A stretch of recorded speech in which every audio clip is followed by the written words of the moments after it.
we start with our team name? Okay, we're Team 7. Write that down. Oh, wait. Okay.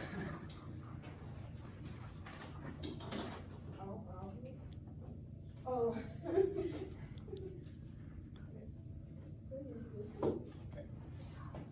Winston Churchill was not born a good orator.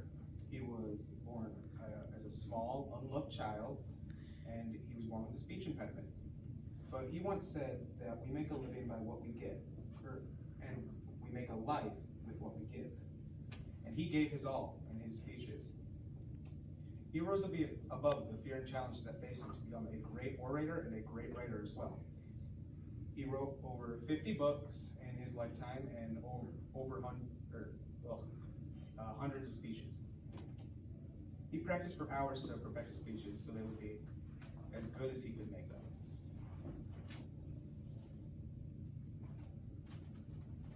Churchill harnessed his gift for speech writing to overcome his fears in speech presentation.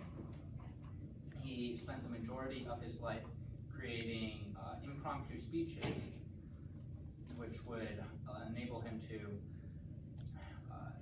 present better speeches. And he models good speech through his boldness and truthfulness in just all that he presents. And one of it was a key factor in helping him and England stop the Nazi regime that was conquering over Europe. He identifies his boldness in his quote, "Never give in, never give in, never, never, never, never, in nothing great or small, large or petty, never give in, except to convictions of honor and good sense." This demonstrates the extraordinary impact that giving truthful and bold speeches can have on audiences.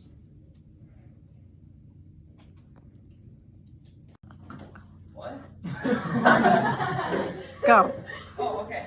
Moses was a refugee from Egypt after he ruthlessly beat a man for cruelly punishing a slave. In his escape from Egypt, he became a shepherd, and there he found a burning bush. And the burning bush was not like other burning bushes, for it was not burning up. Ironic.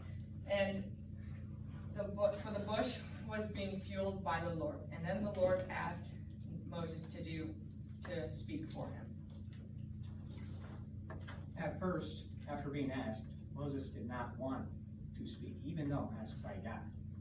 He was afraid. He didn't have the best speech ability.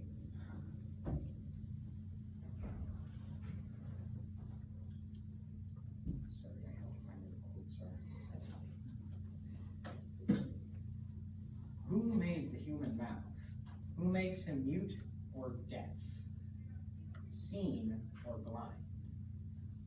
Is it not I, the Lord? Now go, I will help you speak, and I will teach you what to say. So we can see here that Moses needed the ability, and he was provided to him by God. And from this we can learn that the ability of speech is something that is given to us by God. And if we can unlock it, we have untapped potential.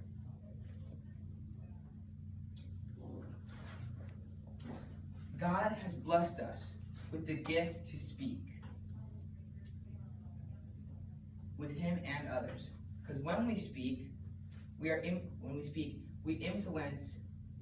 be an influence to others around us.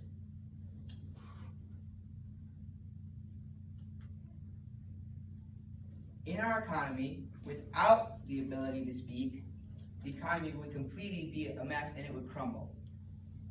It is a vital part of this world.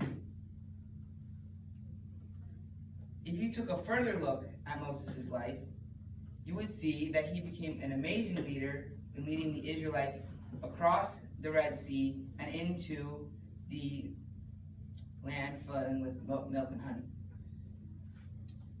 The important part of this whole class and this general speech here is that we need to be bold leader in leading the Israelites across the Red Sea and into the land flowing with milk and honey. The important part of this whole class and this general speech here is that we need to be bold and to speak out, even when we're scared. Like me, you can tell I'm scared. But we need to be bold and we need to speak out to others so that we can influence and help others know different things about life. Yeah, that's that. And by the way, our name is Fan? Yeah. To start? So the main point of our speech is that courage is action in spite of fear, not the absence of fear. So the actual definition of courage is mental or moral strength to venture, persevere, and withstand danger, fear, or difficulty. And I'm supposed to give an example of when I've been courageous, and if I'm being honest, that's not often, and I can give you many examples of when I haven't been courageous, but they're all a little embarrassing. So, I guess I'll go with one time. This is a really bad example, children, and I'm very, I was about 9 years old, very inexperienced, and a very not confident and very sad child.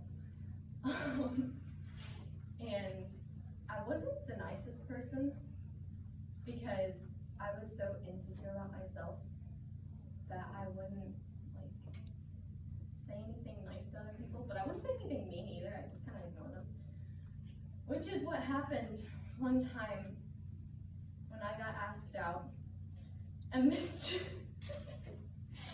it's so bad, and I feel so bad now. I literally just walked away.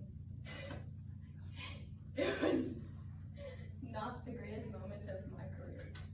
So with that, don't take my example, and move on. So, the dictionary definition of action is the accomplishment of a thing, usually over a period of time, in stages, or with the possibility of repetition. Now, when you hear action, you probably think of action movies, because I do too, but that's not what I'm talking about. I'm talking about making moves that scare you. So, like, when I was younger, I used to go spend the weekend with my biological dad. He lives like 2 hours away. And then, he's not a great person, so I decided that I did not want to do that anymore, and I had to look him in his face and tell him, and it terrified me. I was so